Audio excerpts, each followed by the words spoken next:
जय जय रघुवीर समर्थ. जय जय शनिदेव समर्थ. जयाचे तया चुकले प्राप्त नाही, गुणे गोविदे जाहले दुःख देही. गुणा वेगळी वृत्ती तेही वळेना, जुने ठेवणे मीपणे आकळेना. तर ते हिंदी संस्करण आहे. स्वयं आत्मा पर ज्ञान ना होए, स्वयं आत्मा पर ज्ञान ना होए, त्रिगुण में फंस कर दुख को पाए. त्रिगुण की आदत छूट ना पाए, अनादि आत्मज्ञान न पाए. जयाचे त्या चुकले प्राप्त नाही, ज्याचं त्यालाच मिळालं पाहिजे. जसं आपण म्हणतो ना की रामाची उपासना केली आणि मारुती प्रसन्न झाला, आपलं समाधान नाही होणार. हे मारुती काय देव नाही का? देवच आहे. मारुतीची उपासना केली, कृष्ण प्रसन्न झाला, काय हरकत आहे? देवच आहे.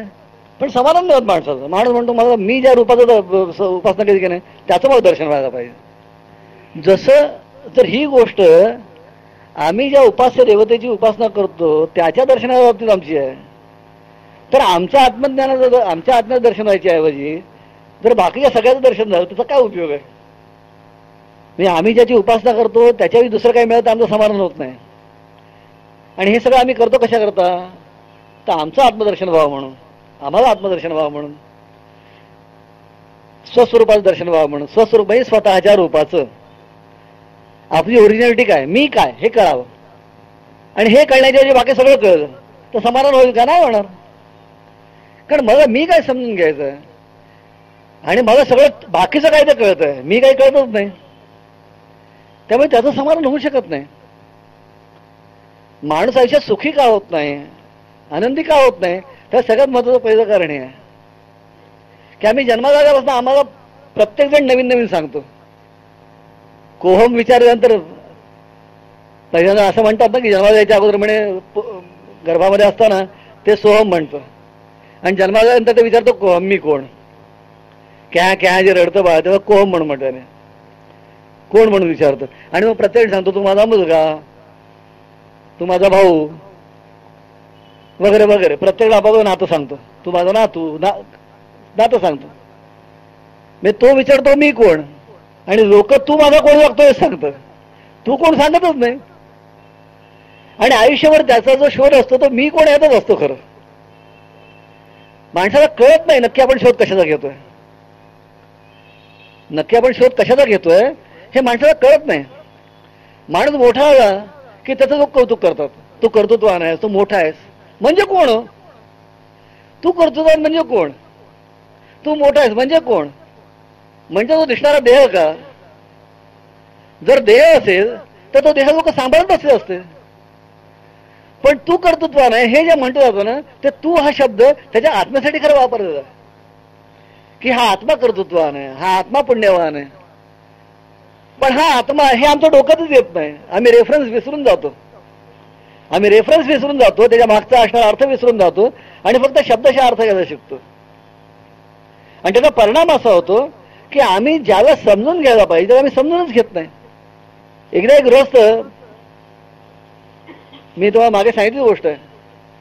एकदा गृहस्थ रस्त्याने चालले होते, रात्रीची वेळ होती आणि म्हणे अंधार गुडूप स्ट्रीट लाईट लावलेले होते ठिकठिकाणी. तर एका स्ट्रीट लाईट खाली एक माणूस काहीतरी शोधत होता. तेव्हा रस्त्याने जाणारा माणसं विचारलं काय शोधताय? नाही म्हणे माझं 5 रुपयाचं दाणं पडलं. मग मिळालं का? नाही मिळालं. किती वेळा शोधताय?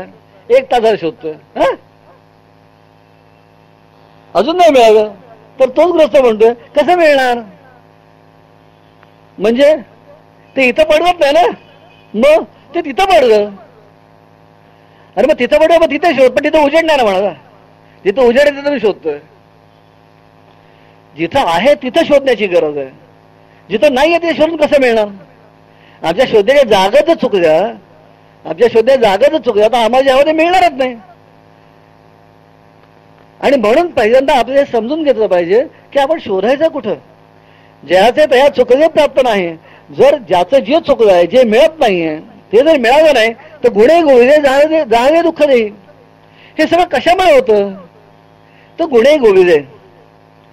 एकदा एक व्यापारी पैसे घेऊन निघाला होता बरोबर. पूर्वीच्या काळी बँका नव्हत्या. त्यावेळेला हुंडी वगैरे घेऊन जा किंवा पैसे घेऊन जा, बरोबर असंच जायचे लोक.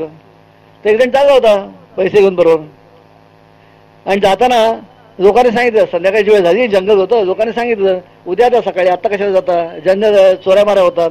नाही म्हणाला, आत्ताच जाणार, जवळच गाव आहे, त्यात काय होत आहे, जातो. गेला जंगलात. मध्यरात्रीची वेळ झाली आणि चोरांना धरलं त्याला. 3 चोर होते, 3 चोरांना धरलं त्याला, आणि 3 चोरांना धरलं आणि त्याकडे सगळे पैसे वगैरे काढून घेतले. आणि त्याचं एक जण तलवार उपसेन म्हणाला, त्याला मारूनच टाकू म्हणाला. ठेवून काय करायचं, हा जण तक्रार करणार आपल्या विरुद्ध, आपलं वर्णन सांगणार, म्हणजे आपल्याला पकडणार फौजदार, तर मारूनच टाकू. तर दुसरं म्हणाला, अरे मारायचं कशाला, आपण हातपाय बांधून टाकू ना. ह्याच्या हातपाय बांधल्यानंतर हा काय सदा पळू शकणार नाही, 2-4 तासात आपण खूप लांब पोचू म्हणाला. तोपर्यंत त्याला सोडवायला कोण येणार आहे रात्रीच्या वेळेला, लोक येत नाहीत रात्री म्हणा जंगलात. तिसरा म्हणाला, बरोबर आहे, असंच करू आपण. मग त्याचे हातपाय बांधले, त्याला ते टाकून दिलं, तोंडात गोळा कोंबला. हे चोर निघून गेले. तासाभर आणि तो तिसरा होता, तो परत आला आणि म्हणाला, खरं मी तुझं सगळं काढून घेतलं, तुला सोडून असतं तर काय केलं असतं, तू तरी काय करणार, आम्ही 3 जण होतो, आमच्याकडे हत्यार होते, तुझ्याकडे हत्यारही नव्हतं, तू काय करणार होता. पण म्हणाला, काय ते आमच्या एकाला कळलं नाही, तुला ठारच मारा निघाला, म्हणून मी दुसऱ्याला पाठिंबा दिला, म्हणतो जाऊ त्याचे हातपाय बांधण्याने टाकून द्या. पण म्हणाला, बरं नाही, कशाला विसला बांधलं, म्हणून त्यांनी त्याचे हातपाय सोडले आणि म्हणा, चल मी तुझा गावापाशी सोडतो. आपल्या घोड्यावर त्याला घेतलं आणि गावाच्या वेशीपर्यंत आणलं.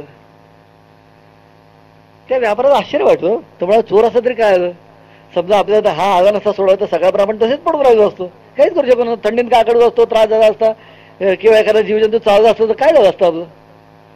चांगलं दिसतं, सज्जन दिसतोय, चोर का असला पण सज्जन आहे. तर मला आपल्या घरी घेऊन जाऊ, तिथंच घर होतं, आपल्या घरी घेऊन जाऊ आणि याचा जरा आदर सत्कार करू. म्हणून त्या चोराला तो म्हणतोय, अहो काही का असेल तुम्ही मला जीव तर वाचवला, माझ्या घरी या, जरा थोडंसं काहीतरी आदर सत्कार करायचा मला तुमचा. तर तो चोर म्हणाला, शक्य नाही, मी येणार नाही, तुला वेशीपर्यंत सोडू एवढंच खूप आहे, हेच उपकार समज आणि सूट. त्याने का, कारण म्हणाला गावात फौजदार आहे, आता गावात फौजदार आलेला आहे, जर त्याने मला बघितलं तर तो काय सोडणार नाही मला, तो काय असं म्हणणार नाही, बाबा सोडायला तू आलास, बरं झालं बाबा जा तू परत, असं नाही म्हणणार, तो मला पकडणार. तर मी काही येणार नाही, तू जा आता. आता याचा व्यापारी म्हणजे आपण ठार मारतो म्हणणार तर बघून थोडा मारवत टाका, हातपाय बांधणार म्हणणारा रजोगुण आणि वाचवणारा सत्वगुण. पण शेवटी तिघेही चोरच, सत्वगुण नाही म्हणून काय तरी चोरच. चोर का, त्याला कारण आहे, कारण हे 3ही गुण कशात ना कशात तरी तुम्हाला अडकवून ठेवतात, मोकळं नाही सोडत. एक पापकृत्यामध्ये अडकवतो, दुसरा संसारात अडकवतो आणि तिसरा परोपकारात अडकवतो. पण अडकवतो, सोडत नाही. तुम्ही सगळ्यातून बाहेर पडलात असं कधी होत नाही. आणि जेव्हा तुम्ही कुठची कृती करता, जेव्हा तुम्ही कुठची कृती करता तेव्हा त्या कृतीला आपोआपच फळ तर आहेच. तुम्ही जी कृती करता ते प्रत्येक कृतीचं फळ आहे आणि ह्या प्रत्येक कृतीचं फळ असल्यामुळे ते फळ भोगण्याची पण वेळ येणार. आत्म्याला जर भोगण्याच्या पलीकडे जायचं असेल, या गोष्टीत न अडकता जर भोगण्याच्या पलीकडे जायचं असेल तर त्रिगुणातीत व्हायला पाहिजे. पण तो त्रिगुणातीत होत नाही, होऊ शकत नाही. माणसं काय करतात, माणसं म्हणतात बिडी फुंकायची नाही, मग काय करायचं, तंबाखू खाऊ, एका व्यसनावर दुसरं व्यसन. मग तंबाखू खाता खाता माणसाच्या जगात तंबाखू काही सुटत नाही, मग पान खाऊन बघू, मग पान सुटत नाही, मग आणखीन काही करून बघू. म्हणजे एक सोडण्यासाठी दुसरं काही धरतात. असा काय विचार करत नाहीत की हे सगळंच सोडू, कशाला पाहिजे. पण माणसाचं कसं प्रवृत्ती, काहीतरी पाहिजे. एखाद्या माणसाला म्हणतात गप्प बस, बसत नाही. तुम्ही बघा पाहिजे, एखाद्या माणसाला शांत बस. ध्यान म्हणजे काय हो, ध्यान म्हणजे शरीराला शांत बसवणं, शरीराला शांत बसवणं. कारण कुठेतरी एका ठिकाणी एकाग्र व्हायचं असेल तर शरीर तर शांत व्हायला पाहिजे. पण माणसाचं कसं असतं, गप्प बस म्हटलं की तो हात हलवेल, पाय हलवेल, डोकं हलवेल, इकडे बघ तिकडे बघ, काहीतरी कळेल, गप्प नाही राहणार तो. शांत बसलाय शक्यच नाही. कारण काही ना काहीतरी करून स्वतःला त्यात रमवायची माणसाला सवय आहे, रमवायची माणसाला सवय आहे. मग अर्थातच स्वीकारायचीच वेळ हवी तर काय स्वीकारायचं, स्वीकारायची वेळ हवी तर सत्वगुण स्वीकारण्याची गत्यंतर नाही. कारण बाकीच्या कुठच्याही गुणापेक्षा सत्वगुण चांगला. तमोगुण आणि रजगुणात अडकण्यापेक्षा सत्वगुणात अडकलं बरं. कारण केव्हा तरी ह्या परोपकारामधनं, केव्हा तरी ह्या सत्कृत्यामधनं, केव्हा तरी हा आत्मा उन्नत होईल याची अपेक्षा तरी करता येईल. बाकीच्यांमधनं अपेक्षा करणे ही चूक, अवघड. आणि म्हणून सत्वगुणावरती आपण एकाग्र होण्याचा प्रयत्न करतो. पण जर आपल्याला ह्यातून खरोखरच बाहेर पडायचं असेल तर त्या सत्वगुणाच्या माध्यमातून येणाऱ्या सर्व गुणांच्या माध्यमातून येणाऱ्या सर्व कार्याचा भार उचलत असताना सुद्धा त्यात न अडकायची तयारी पाहिजे. समर्थ रामदास स्वामींनी एवढं कार्य उभं केलं, पण ज्यावेळी उत्सव असायचा असं म्हणतात की ते डोंगरावर जाऊन बसायचे. दास डोंगर जातो, राज्य रामाचे पाहतो. का? कारण आहे तिथं थांबलं तर चुकून मन अडकेल, तिथं थांबलं तर चुकून मन अडकेल. माणसाची प्रवृत्ती कशी आहे की चांगलं बघितलं की असं वाटतं की असावं, हे आपल्याकडे असावं असं वाटतं माणसाला. आणि आपल्याकडे असं वाटणं इथंच सगळं अडकायचं होतं. वाईट असूच नाही, वाईट कुठची गोष्ट असूच नाही, पण चांगल्याचा सुद्धा हा मोह असू नये. हा मोह जो आहे ना, हा मोहच तुम्हाला अडकवतो. एकदा महाराजांचे मोठे बंधू दादा आणि आमच्याकडे मोडक शास्त्री म्हणून होते, त्यांचं वाद चर्चा चालली होती. चर्चा होती काय तर देवाच्या सख्यत्वासाठी घडाव्या जीवजगांची तुटी, देवाच्या सख्यत्वासाठी घडाव्या जीवजगांची तुटी, सर्व अर्पावे शेवटी प्राण तोही वेचावा. तर सर्व अर्पावे शेवटी याच्यामध्ये ते काय दादांचं असं म्हणणं होतं की सर्व अर्पावे शेवटी म्हणजे हे आपलं घरदार, आपले असणारे संबंध, आपलं असणारं सगळं जे काही व्यक्तिगत जे काय आहे ते सर्व काही अर्पण करावं देवाच्या सख्यत्वासाठी. आणि मोरशास्त्री म्हणत होते की सर्व अर्पावे शेवटी ह्याच्यामध्ये आपल्या जे चित्तवृत्ती आहेत ते अर्पण करून टाकाव्यात. आपल्या चित्तवृत्ती ज्या आहेत, आपल्या भावना ज्या आहेत, आपला मोह, आपले जे सगळे विकार आहेत, हे सगळे विकार त्यात अर्पण करावेत. दादा म्हणतो नाही, विकारांबरोबर हे सगळं अर्पण करावं. दोघांचा खूप वेळ वाद चालला होता. शेवटी दोघे महाराजांच्याकडे गेले आणि महाराज म्हणाले खरं काय सांगा, सर्व अर्पावे शेवटी यात काय काय येतं. तर महाराज म्हणाले की देवाच्या सख्यत्वासाठी घडाव्या जीवजगांची तुटी, देवाच्या सख्यत्वासाठी सर्व जीवजग दूर जावेत. सर्व अर्पावे शेवटी, सर्व जीवजग दूर, सर्व अर्पावे शेवटी प्राण तोही वेचावा. हे सर्व अर्पावे काय येतं तर देवाच्या सख्यत्वाची इच्छा पण येते. देवाच्या सख्यत्व मिळण्याची जी इच्छा आहे ना, ही सुद्धा त्यात येते, ती सुद्धा अर्पण करावी. सगळं सोडावं ते धरावं असं नाही, सगळंच सोडावं. आणि ज्यावेळी तुम्ही देवाच्या सख्यत्वाची सुद्धा इच्छा, कशाचीच इच्छा न करता अंतिम देवाच्या सख्यत्वाची पण इच्छा सोडता ना, तेव्हा देव तुम्हाला भेटतो. जेव्हा सगळं सोडता देव तुम्हाला भेटतो. एक राजा होता, त्याची राणी, त्याची पत्नी अत्यंत ज्ञानी होती आणि त्याला तिच्याबद्दल अतिशय आदर आणि प्रेम होतं. त्याला सतत असं वाटायचं की असं ज्ञानी आपण होऊ शकणार नाही का, असं ज्ञानी आपण होऊ शकणार नाही का, असं वाटायचं. अर्थात ती ज्ञानी होते त्याला माहित होतं, ती अतिशय साधी होती, लोकांमध्ये कधी तिने ज्ञानाचा प्रचार केला नाही किंवा जाहिरात सुद्धा केली नाही, पण त्याला माहित होतं. एक दिवशी तो तिला म्हणाला की जशी तू आत्मज्ञानी असतो मी नाही का होऊ शकणार, जशी तू या सगळ्यांना बाहेर पडतेस म्हणाल तसं मी नाही का पडू शकणार. तर ती म्हणाली त्यासाठी एकच उपाय आहे, काय, त्याग कर, त्याग कर. ठीक आहे सांगितलं, आता हे राज्य तुझ्या ताब्यात देतो, तू सांभाळ, मी चाललो जंगलात चाललो. बरं म्हणाले, जंगलात गेला. सेवक तर होते, तिथे बांधून दिले शय्या, पर्णकुटी, सारं अगदी राहून तपश्चर्या करायला सुरुवात केली. पण तरी 2 सेवक राहिलेच, राजा होता ना, कठोर तपश्चर्या. पुन्हा ती काही दिवसांनी भेटायला आली. तर म्हणाला अजून नाही होत, अजून तयारी नाही होत मनाची, अजून नाही प्रगती होत, काय करू. ती परत म्हणाली त्याग कर. राजाचा त्याग केला, आता काय, ह्या पर्णकुटीचा त्याग करतो, ह्या शय्येचा त्याग करतो, ह्या नोकरांचा त्याग करतो, सगळ्यांना सोडून दिलं. म्हणाला कोणी यायचं नाही. झाडाखाली राहायला सुरुवात केली, झाडाखाली राहायला सुरुवात केली.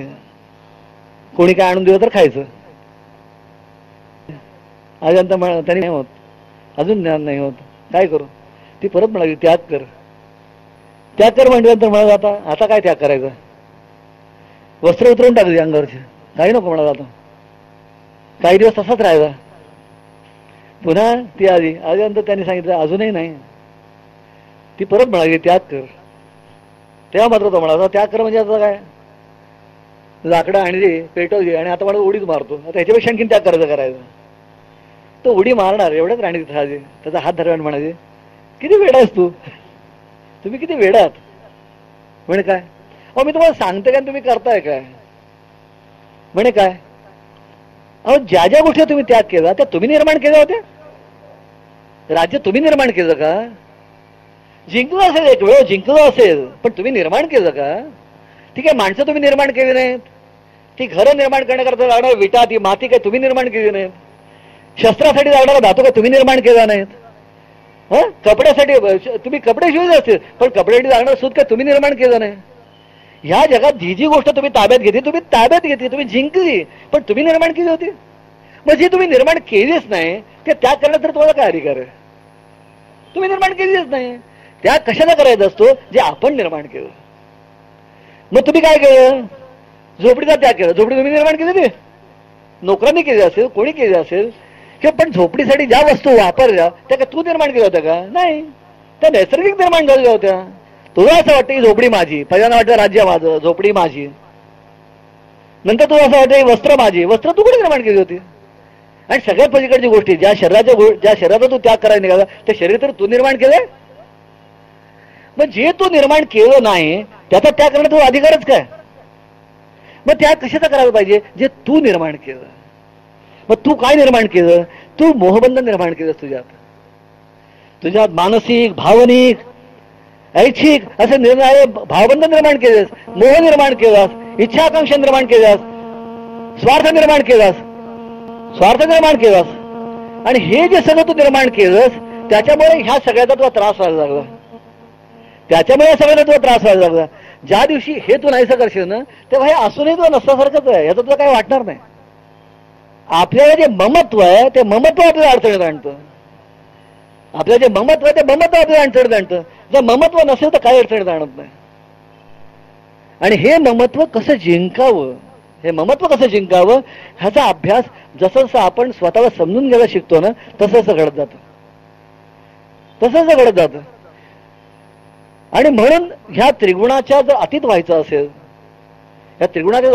असेल तर पहिल्यांदा तमोगुण सोडणं, नंतर रजोगुण सोडणं, असं करता करता सत्वगुणावरती येऊन हळूहळू सत्वगुणाचा आधार घेत पुढे जाणं, ही शिडी आहे. शेवटी ह्याचा आधार घेत पुढे जाणं हे आवश्यक आहे. पण लक्षात ठेवा, शिडी धरून नाही ठेवायची. काय माणसाने शिडी उराशी घेऊनच फिरायची सवय असते, तसं चुकीचं आहे. ही शिडी धरून नाही ठेवायची, ही शिडी सोडायची आहे केव्हा तरी गरज संबंध शिडी सोडायची आहे. आणि ज्या दिवशी शिडी सोडायला तुम्ही शिकाल, त्या दिवशी जुने ठेवणे मीपणे आकळे ना असं होणार नाही. जे जुने ठेवणे आहे, जे जुनं आत्मज्ञान आहे, ह्याचं ज्ञान होईल. आणि ज्या दिवशी ज्ञान होईल त्या दिवशी आपण त्रिगुणातीत होऊ. जय जय रघुवीर समर्थ.